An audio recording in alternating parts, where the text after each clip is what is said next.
Hola, buenas noches, ¿cómo están? Aquí estamos puntuales hoy, 9:30 de la noche aquí en Buenos Aires, para compartir una vez más la buena lectura. Estamos con un autor que es la primera vez que desde que empezamos la lectura que lo estamos tocando, que es Juan Mateos, español también, biblista, teólogo, y el libro que estoy compartiendo con ustedes se llama La Utopía de Jesús. Yo sé que cuando les muestro igual ustedes lo ven al revés, porque estoy transmitiendo con cámara de selfie que lo muestra al revés, por eso las letras. Pero bueno, el libro igualmente es un tic que tengo de mostrárselos, aunque las letras estén invertidas. Estamos leyendo La Utopía de Jesús, así se llama el libro. No lo estamos leyendo completo, aclaro de vuelta, por si alguno se está sumando. Voy tomando cachitos que me parecen, incluso no son tan complejos, porque es un libro que en realidad está dos conferencias de estudio transformadas en libro. Entonces, no es como para leer así rápido en 10 o 20 minutos por internet. Entonces, estoy tomando cosas que, repito, sí me parecen muy interesantes, que nos aportan sobre todo para recordar o conocer mejor a Jesús y su propuesta, que es la finalidad de seguir a Jesús, es poder vivir lo que Él nos propuso. Entonces, si no lo conocemos cada vez más y mejor, si no invertimos nuestro tiempo en leer, en estudiar, en escuchar cosas que nos ayuden a conocerlo de verdad, si no hacemos eso, después terminamos tapando nuestra sed espiritual con cositas, con novenas, con cadenas, con miedo, que no nos sirven mucho y tampoco nos iluminan ni nos ayudan a desarrollar la capacidad intelectual y espiritual que sí tenemos. Así que estamos haciendo en esta semana de lectura, de buena lectura, el esfuerzo de meternos a un libro que es más de estudio, que es simplemente de narraciones como hemos tenido hasta ahora. ¿Qué voy a leer hoy? Hoy voy a leer dos partes distintas. Como el libro se llama La Utopía de Jesús y principalmente el objetivo es que conozcamos cuál era la propuesta de Jesús, utópica podemos decir, fuera de nuestro alcance, pero que sin embargo motiva, la propuesta de Jesús, la utopía de Jesús era el reino de Dios, que este mundo se parezca cada vez más a lo que Dios soñó. Había en tiempos de Jesús otros movimientos sociales, políticos, culturales que también tenían alguna utopía. Ellos soñaban con el reino de Dios, pero de otra manera, con otra metodología. Te voy a leer primero la utopía de los fariseos. Los fariseos eran un grupo político que tenía influencia en la sociedad, con los que Jesús se va a pelear un montón de veces. Uno de los únicos o casi únicos momentos que vemos a un Jesús que se enoja y que discute y que agrede es a los fariseos. Entonces vamos a leer cuál era la mirada, la utopía de los fariseos para luego ir a una conclusión de esta parte inicial del libro sobre la resurrección de Jesús. Comparto entonces de la utopía de Jesús de Juan Mateos a la lectura sobre los fariseos. Primero, este movimiento que tenían también cierta utopía, para luego saltearme algunas páginas para no ser tan denso, ir a la utopía, al éxito de la utopía de Jesús.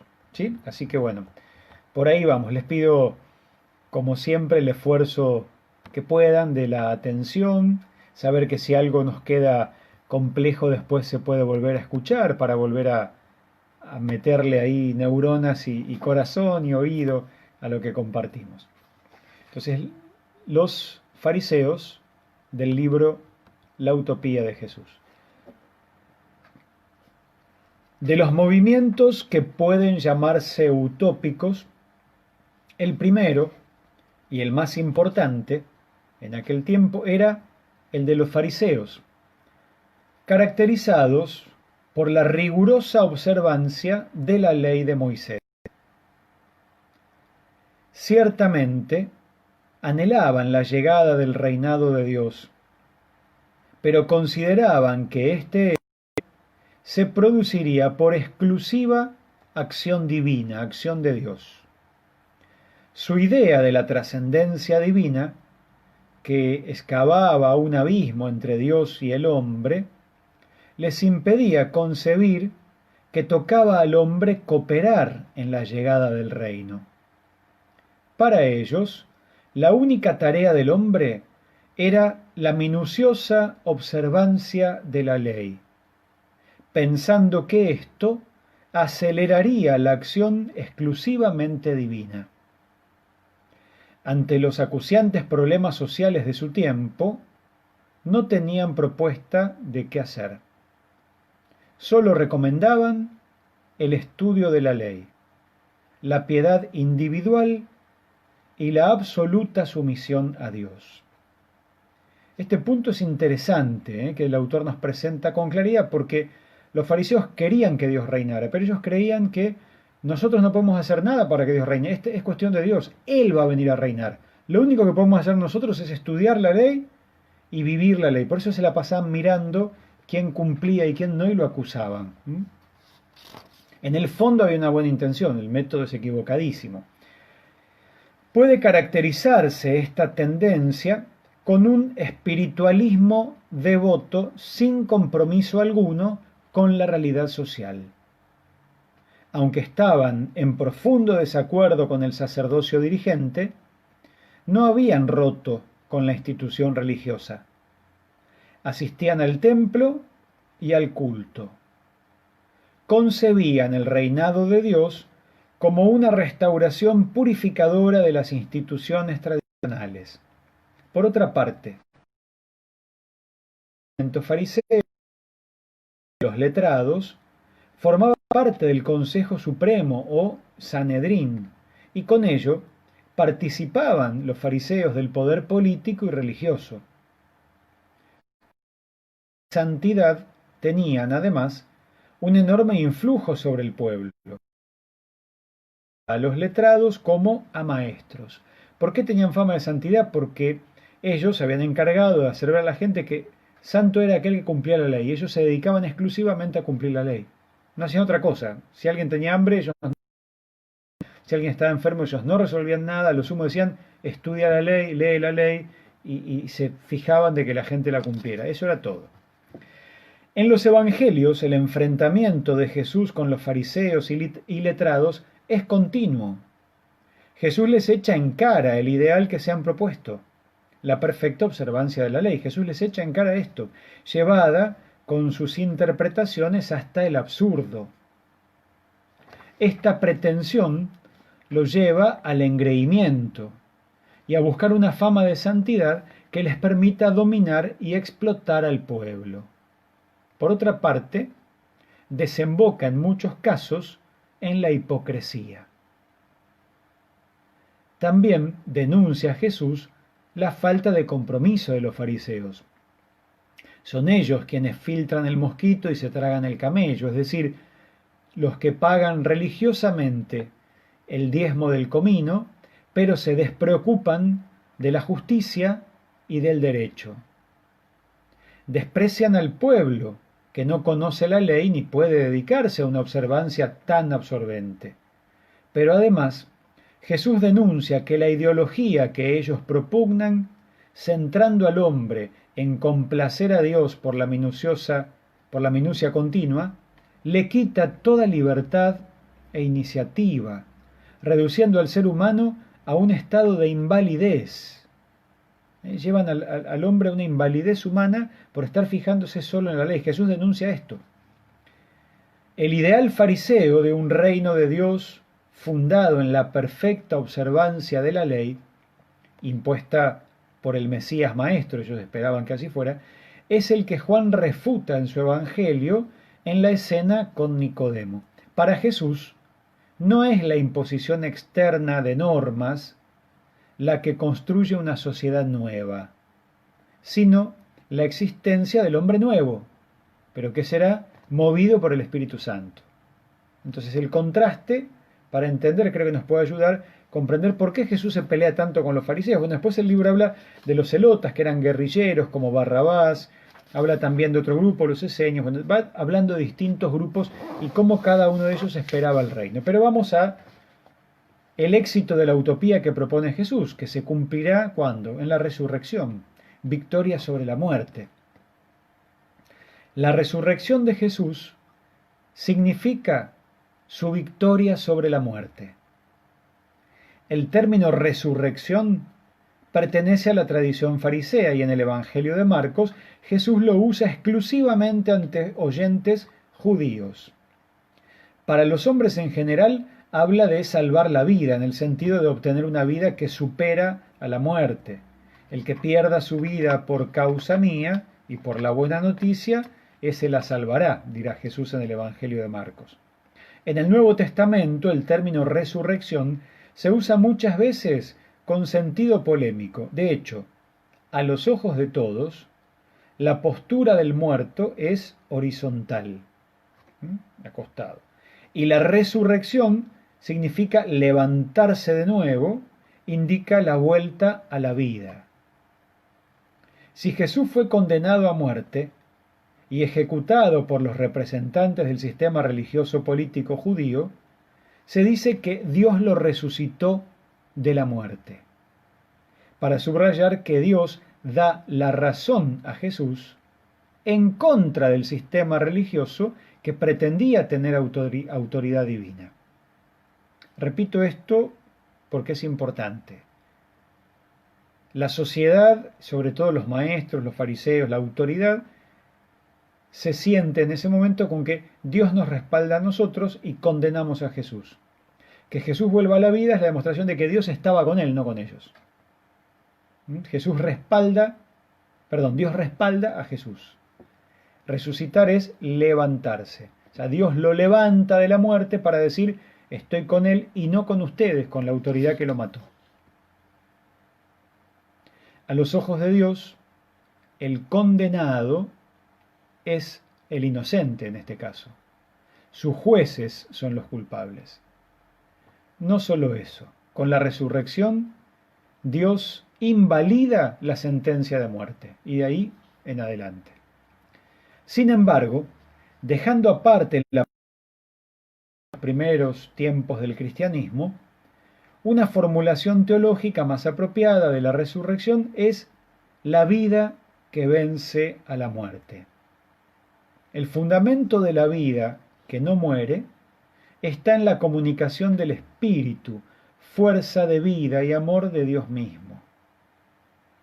Quien posee esa vida de calidad divina y practica el amor a los demás, no puede morir.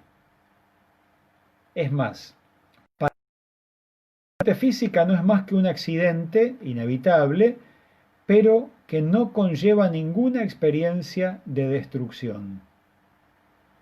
Dijo Jesús, les aseguro que quien cumpla mi mensaje no sabrá nunca lo que es morir. Esto parece ser entonces que quien cumple lo que Jesús enseñó, el amor al otro, ver al otro como hermano, estar lleno del Espíritu y amar y expresar amor en la solidaridad, la muerte sería solo como un paso que no le genera ningún tipo de destrucción ni de sufrimiento. Esta vida definitiva asegura el éxito de la utopía de Jesús, que no será vencida por la muerte, porque el poder de la muerte no podrá derrotarlo. Así se expone en el Evangelio de Juan, usando las categorías del Éxodo Liberación. Jesús contrapone el fracaso del antiguo Éxodo al éxito del nuevo. Les dice, sus padres comieron el maná en el desierto, pero murieron. Quien coma este pan vivirá para siempre. Según el proyecto de Jesús, la humanidad debe ir alcanzando el máximo de su desarrollo y su felicidad en la etapa histórica e ir pasando sucesivamente a la etapa final y definitiva del reino, que más allá de toda expectativa coronará los logros de la existencia terrena. Es decir, Jesús nos invita a mirar el acá. Si acá vamos desarrollándonos cada vez mejor como humanos, vamos desarrollando cada vez más nuestras capacidades, vamos acercándonos cada vez más a la felicidad, después llegaremos al reino definitivo en el cielo, pero ya acá lo estaremos saboreando.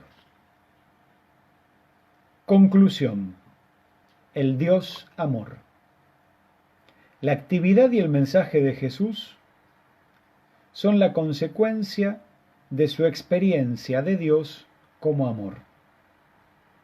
es lo que expresa la denominación de el Padre, que designa al que por amor comunica a los hombres su propia vida.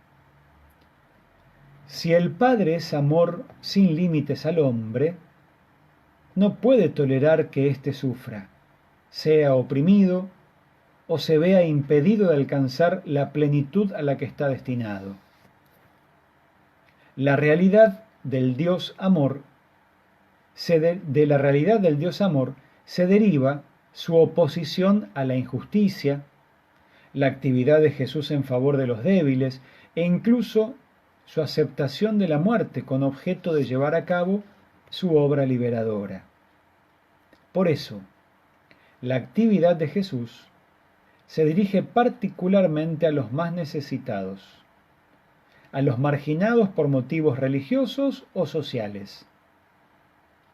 Ella descubre las grandes esclavitudes que impiden el desarrollo del hombre y permiten su manipulación y explotación.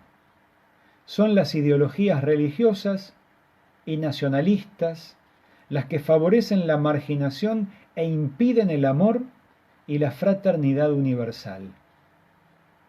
Pero al mismo tiempo, la experiencia del Dios amor impide cualquier actividad inspirada en el odio o que procure el daño de otros.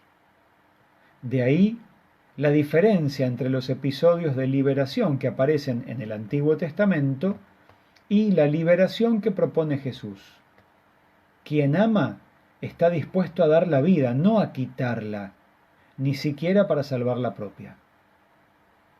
Bien, hasta acá la lectura de hoy. La actividad de Jesús se dirige particularmente a los más necesitados, a los marginados, a los que fueron dejados de lado por motivos religiosos o sociales. ¿Quiénes son hoy los marginados por motivos religiosos o por motivos sociales? Jesús estaría hoy, sin duda, aquí en carne y hueso, defendiendo a los que hoy son marginados por motivos religiosos, por motivos sociales, por motivos políticos. Estaría ahí Jesús, porque así lo hizo. Él experimenta a Dios como amor incondicional al ser humano. Entonces por eso Jesús, ¿qué tiene que hacer? Amar incondicionalmente al ser humano. Y nosotros, que queremos ser su iglesia, ¿qué tenemos que hacer? Hay que revisar cosas, porque posiblemente haya algunas de las que por tradición hacemos que no corresponderían al Evangelio de Jesús. Es probable. Y esta pandemia es un tiempo propicio para pensar, para repensar si en la iglesia todo lo que hacemos es necesario, o si hay que quedarnos con lo más importante, con lo principal. No hay que tener miedo de hacerlo. Dios ilumina cuando buscamos la verdad, pero hay que ponerse a buscarla, no hay que tener miedo. Bueno, mañana, viernes, todavía un día más, voy a elegir alguna otra parte para compartir de este libro, La Utopía de Jesús. Espero que hayamos podido hacer lugar en nuestro corazón, en nuestra cabeza también, en nuestro intelecto, a estas cosas que autores, estudiosos como Juan Mateos nos acercan para también ayudarnos a creer mejor y a entender incluso mejor nuestra fe y nuestra religión. Que descansen, buenas noches, mañana volvemos a encontrarnos en la buena lectura.